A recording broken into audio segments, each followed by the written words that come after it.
ሰላም ሰላም፣ ጤና ይስጥልኝ ውድና የተከበራችሁ ቤተሰቦች እንዴት ናችሁ? ደህና ናችሁ? እኔ ጋር ሁሉ ሰላም፣ ሁሉ መልካም፣ እግዚአብሔር ይመስገን። ዛሬ ደግሞ የሆነ ነገር ላሳያችሁ ነው ማለት ነው።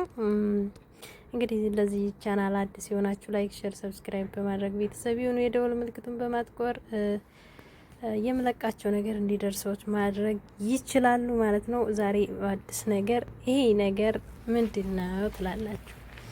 ይሄ ነገር ምንድነው? ምንድነው ጥቅሙ? ምንድነውስ መድኃኒትነቱ? በኢትዮጵያስ ምን ይባላል ስሙ? ስሙን በኮመንት ስር እንዴት ታስቀምጡልኝ በአክብሮት ጠይቃለሁኝ። እንዲሁም በድጋሚ በያላችሁበት የዓለም ዳርቻ ሰላምታ ይድረሳችሁ እያልኩኝ እንግዲህ ስለዚህ ዛፍ እንድትነግሩኝ የምታውቁ በኮሜንት እንድታስቀምጡልኝ እፈልጋለሁ። የማታውቁት ደግሞ ጠይቁ፣ ይመለስላችኋል ማለት ነው። ሌላው ደግሞ ማለት ነው ገጠር የሆናችሁ ልጆች ታውቁታላችሁ ብዬ አስባለሁ። ቆይ ላሳያችሁ ማለት ነው። ላሳያችሁማ የሆነ ነገር ላሳያችሁ ብዬ እኮ ነው። የሆነ ነገር ላሳያችሁ ፈልጌ ነው ማለት ነው። ስለዚህ ዛፍ ይችን የሚያውቃት ማን ነው? ይችን የሚያውቃት ማን ነው? እኔ የናይት ተማሪ በነበርኩበት ጊዜ ጦሳ ላይ ወተን እናመሽ ነበርና አንዳንዴ ትምህርት አለን ብለን እንወጣና ከቤተሰብ ጋራ እናመሻለን ማለት ነው። እዛ እንዝናናለንና እንደዚህ ክረምት ወጥቶ መስከረም ምናምን ሆኖ ያው እንግዲህ ሳሩ ሲለመልም ይሄ ይወጣል ማለት ነው። እና ውሃ ባለበት አካባቢ ይኖራል። ገጠር ያላችሁ ልጆች ታውቁታላችሁ ብዬ አስባለሁና ይሄ ምንድነው አለኝ አንድ ልጅ አምጥቶ ማለት ነው። ይሄ ምንድነው አለኝ እና እኔ አላውቀውም ምንድነው አልኩትኝ። እንግዲህ ይሄ ማለት ምንድነው ጥቅሙስ ምናምን አለኝ።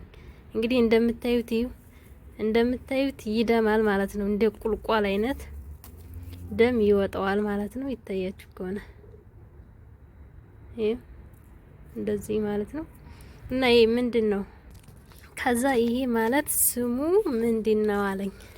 ከዛ ለብዙ ጊዜ ጽፌ ያስኩትና በወረቀት እንደ ሀገራችን ነው። እስኪ እኛ ግቢ አትክልት ሲተከል እናርማለን ማለት ነው። ምንድነው? አብሽ ነው የሚመስለው።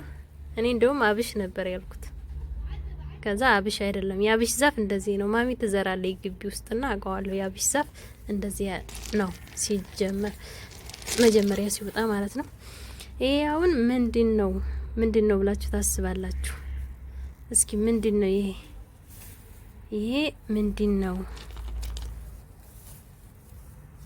የምታውቁት ካላችሁ ስለዚህ ስም ንገሩኝ ማለት ነው። ፕሊስ እንዴት ነግሩኝ ነው የምፈልገው። ታውቁታላችሁ ወይ? እኔ አውቀዋለሁ። በእርግጥ ተነግሮኝ ነው ያወቅኩት። በኋላ ላይ እኔ አብሽ ነው ነበር ያልኩትኛ። አብሽ አይደለም። ይሄ ምንድነው ስሙ? አንተርፋ ይባላል ማለት ነው። አንተርፋ ይባላል። በገጠር አካባቢ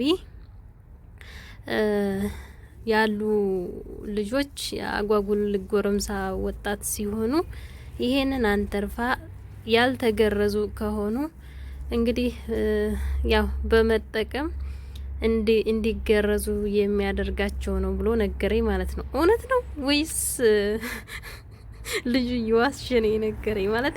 አሁን ይሄ ቅጠል ተቀባና እንዴት ነው ሰው እንደተገረዘ ሆኖ የሚወጣው ማለት ነው። ለቃላት አጠቃቀሚ ይቅርታ ጠይቃለሁኝ።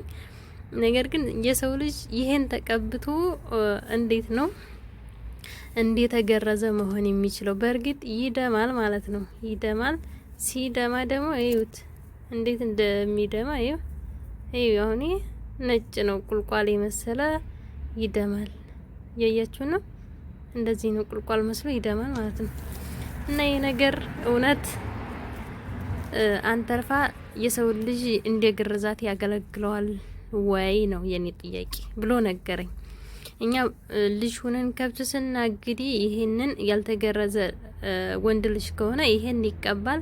ከዛም በኋላ ለተወሰነ ጊዜ ያመዋል፣ በጣም ያማል አለ። ከዛም በኋላ ልክ እንደተገረዘ ያደርገዋል አለኝ። ያው እንግዲህ ከተማ ያላችሁ ልጆች ስትወለዱ ከሆስፒታል ነው ልጆቻችን ተገርዘው የሚወጡት ማለት ነው። ሆስፒታል ነው። እኔ እንዴት እንደተገረዘ ራሱ እንኳን አላቅም።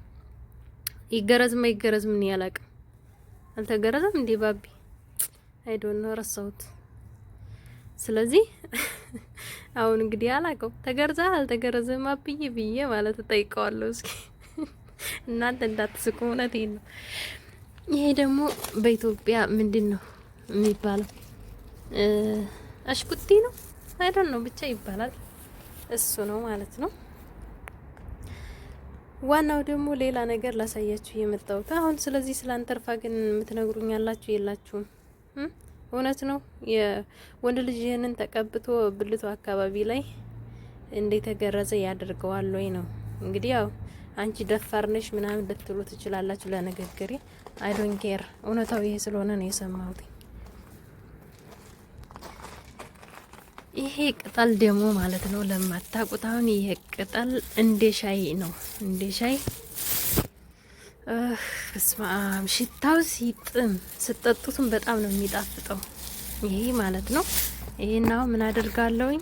እንደዚህ ቁርጥ አደርግና ማለት ነው ቁርጥ አደርግና እንደዚህ ቁርጥ አደርገውና ይዤው ሂጂ እንደ ሻይ እንጠቀመዋለን ማለት ነው። በሙቅ ውሃ አፈላና እንደ ሻይ እጠቀመዋለሁኝ። እንደ ሻይ በጣም ነው የሚጥመው። እንደ ሻይ ነው የምንጠቀመው። ያው እቤት አሰራሩን ላላሳያችሁ እችላለሁኝ፣ አይጢቱ አብራኝ ስላለች ማለት ነው። ስለዚህ አሰራሩን አላሳያችሁም። ነገር ግን እንደ ሻይ ነው የምንጠቀመው ማለት ነው። በጣም ነው የሚጥመው። ለልብ ድካም ላለበት ሰው፣ ልብ ድካም ላለበት ሰው ማለት ነው። ያውን ልብ ድካም ላለበት ሰው ነው የሚያገለግለው። ይሄ ልብ ድካም ላለበት ሰው እንዲሁም ደግሞ በስትክክል ለማይረጭና የልብ ምቱ ላልተስተካከለ ሰው ያስተካክላል አሉ። ይሄ ነው ዛሬ እንግዲህ የመጣሁበት ዋና አላማ ይሄን ላሳያችሁ፣ ስለዚህ ልነግራችሁ ነው። ያው እንግዲህ አንተርፋችንም እንዳለ ሆኖ ይዤው ገባለሁ ሁሉንም ባንድ። ለምን እረሜ መባሌ ስለማይቀር በዛውም ደግ ነጨውትኝ ማለት ነው። እና ይቺ ነገርስ ምንድናት? እስኪ እናንተ ይቺ ነገር ኢትዮጵያ ጦሳ ሲወጡ ያ የናይት ተማሪ ስትሆኑ ተገጠር ልጆችም ከምንም አብራችሁ ነው የምትማሩትና እንደዚህ አይነት ቅጠል እንደዚህ ቆንጥበው ይሄ እኮ ይበላል ይሉኛል ማለት ነው። ስትበሉት ምንድነው የሚለው?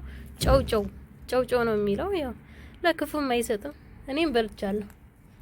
ያው ባይጥምም ደግ ነው ማለት ነው። አያችኋታ? ኧረ እንደው ፀሐይ ግን ምን ጉርነሽ እንዲያትሉኝ እውነቴን ነው። ሌላው ነአና ነው። ነአና ደግሞ ታውቃላችሁ፣ ያው እኛ አረብ ሀገር አለ ነአና አይጠጣም። ይሄው ነአና አለ በደንብ እንትን አላለም እንጂ እዚህ ጋር ነው። በደንብ ግን አልሆነም በደንብ የለውም እና ለዛ ነው። አትክልቶችን አያችኋቸው። እኔ የማጠጣችሁ ይሄ ትንንሽዬ ብርቱካን ነው ጣዕሙ፣ ግን ትንንሽዬ ዘይቱን ፍሬ መስሎ ነው የሚወጣው ማለት ነው። ይሄ ነው ዋነኛው ዛፍ። በጣም ነው የሚጥሙት። ጣፋጮቹ ናቸው ደግሞ እነዚህ። ይታያቸዋል ብዬ ተስፋ አደርጋለሁ ማለት ነው። የተንከባከብኳቸው ነው የቆየሁትኝ። ራሱ ሁሉ ጊዜ በየሳምንቱ ውሃ አጠጣቸዋለሁ፣ አርማቸዋለሁ፣ እንከባከባቸዋለሁ። በቃ ደስ ይላሉ በእውነት። እንግዲህ ይሄንን ማለት ነው መረብያ ይባላል በእኛ በአረብ ሀገር። እንደዚህ እቆርጥና አድርቄ ሸምጥጬ በሻይ እርጥቡንም በሻይ ይጠጣል። ያው ጉንፋንም ኮሮናም እንዳይዛችሁ ይከላከላል ማለት ነው ይሄ ነገር። ባይዘዌ በጣም ምርጥና ጥሩ ነው። ለእናንተ ለማሳየት አንድ እጅ ስለሆንኩኝ እንትን አልኩትኝ። በማጨር ነው ግን እስከዛሬ ማጭደው፣ ግን አሁን ለእናንተ ለማሳየት ስለሆነ እንደዚህ አድርጌ ነው እንትን ምለው ማለት ነው። ኦ ማይ ጋድ የስ እንደዚህ አድርጌ ቀነጣጠስኩት። አሁን ሴትዮዋ ነው የምትለው እንግዲህ እዩት እስኪ። ይሄ ነው ማረምያ ማለት ነው። በኢትዮጵያ ግን ኮሰረት መሰለኝ ይሄ ነገር እኮ ኮሰረት ሳይሆን ይቀራል ብላችሁ ነው። ኮሰረት ሳይሆን አይቀርም። ይሄው በዚህ መልኩ እንግዲህ ሰባሰብኩኝ ማለት ነው። ከዛ ፀሐይ ትታቀፈዋለች። ታቀፊና ነይ ነይ ውጭ። ይሄ ሳር እንዳይመስላችሁ አርቲፊሻል ሳር ነው። ያቻቸው አበባዎች ሁሉ በጣም ነው ያማረበት። እዚህ ደግሞ ለይሙኔ አፍርተዋል ማለት ነው። ባለፈው የማይረባ ዝናብ ጥሎ አበለሻሸብኝ እና እንደዚህ አደረገው ማለት ነው። ለይሙኖች የኔ እናቶች በጣም ነው የሚያምሩት። አያችኋቸው? ደስ ይላሉ ማለት ነው። በጣም ነው ደስ የሚሉት በእውነት እንዴት እንደሚያምሩ እስኪ። አትክልት መንከባከብ ለዚህ ነው የሚጠቅመው። እውነት ለመናገር በጣም ነው ደስ የሚሉት። እዚህ ገና ያልደረሱ አሉኝ። እስኪ እናንተ መሻላ እያላችሁ አትክልቴ በጣም እንዲያፈራ እንትን በሉልኝ ማለት ነው። ዱአ አድርጉ፣ ጸልዩ። ሰምታችኋል። ያው እንግዲህ በድጋሚ ለዚህ ቻናል አዲስ የሆናችሁ ላይክ፣ ሼር፣ ሰብስክራይብ በማድረግ ቤተሰብ እንድትሆኒ በአክብሮት እየጋበዝኩኝ እንግዲህ ወዳችሁና ፈቅዳችሁ ስለምታበረታቱኝ እጅግ በጣም አመሰግናለሁ። ሀገራችን ኢትዮጵያን ሰላም፣ ፍቅር፣ አንድነቷን ያምጣልን። ሁልጊዜም እንደምለው እግዚአብሔር አምላክ የሰው ዘር በሙሉ ሰላምና ፍቅር አንድነቱን እንዲያገኝ እመኛለሁኝ። ሁላችሁም በያላችሁበት የዓለም ዳርቻ ሰላማችሁ ብዙ ትርፍ ይበልልኝ። እንደ ምድር አሸዋ ብዙ ተብዛዙ፣ እንደ ሰማይ ከዋክብት ሀገር ሙሉ እንደ ምድር አሸዋ ምድርን ሙሉዋት እንዳለው ጌታችን መድኃኒታችን ኢየሱስ ክርስቶስ እንግዲህ እንደተጻፈው ሁሉም ነገር ሰላም ሲሆን ደስ ይላልና ሀገራችን ሰላም ያደርግልን። መልካም ጊዜ ይሆንልን። በሌላ ቪዲዮ እስከምንገናኝ ድረስ ባይ ባይ። ቸር ሰንብቱ።